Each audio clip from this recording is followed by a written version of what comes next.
It's kind of interesting. I wrote a book. The only thing that's in there is just the result of the struggles and the things that I've dealt with throughout my life, trying to figure out the reason that people become successful and accomplish the things that they need to. I've discovered that there are two things that motivate people. Some people get so passionate and excited about whatever they're trying to accomplish, whatever they're trying to do.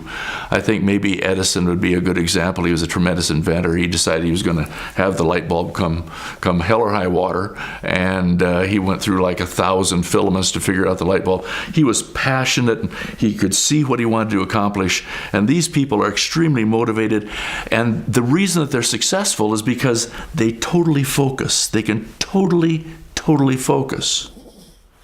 Now, the other end of the scale are the people that are bashed across the forehead with the 2x4s of necessity and bit in the butt by the alligators of reality to the point where they actually are driven to their knees, and they have to figure out what it takes to accomplish whatever they're doing. At one time when I was at a low point, I wrote a little thing and put a plaque up on my wall, and it said, necessity is the mother of invention, but terror is the father of pure inspiration. It's true. You figure out how to do things because you have to. I would like to say that I have been successful because I was so passionate and motivated that I just could only focus. But the other thing is, being at that other end, fortunately, I experienced what most people actually experience. In your own experience, if you think about the times that things went absolutely perfectly, life was great, all the relationships were wonderful, finances were great, what would be the reason to change? Now, the two things that people hate more than anything else in life is to think and decide. If everything's going wonderfully, why would you think and why would you decide? Why would you change anything? Why not just keep on doing what you were doing? Nobody would. So the real accomplishments in life, if you look back at your history, if I look back at my history, and you look at the history of people that accomplish things, usually they have been just belted so hard in the mouth by something that was just horrendous that they had to stop and say, I've got to change. And if they changed, then they had to do something different. Now, there's a concept that says if you don't want what everybody else has got, you got to do something different than everybody else does. So what's going to motivate Steve Shank to change? I discovered it was problems and difficulties.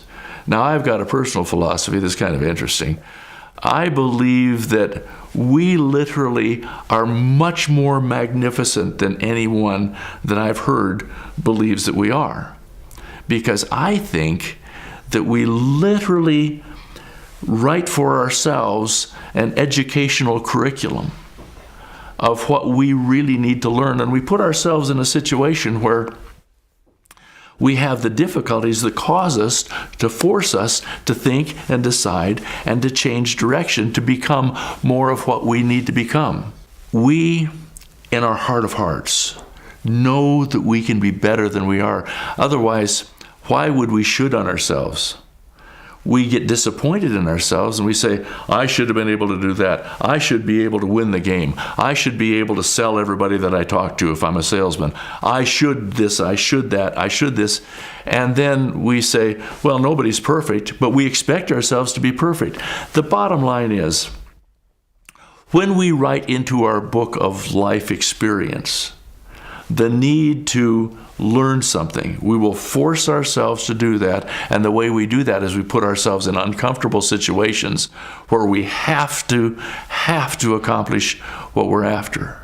The conclusion is, if we take those experiences that are difficult and force us to think and to decide, and then we face what we're dealing with and discover why things work the way they do, then we can overcome those difficulties, and we then are able to realize that we are the magnificent beings that are filling the measure of our creation and accomplishing just wonderful stuff.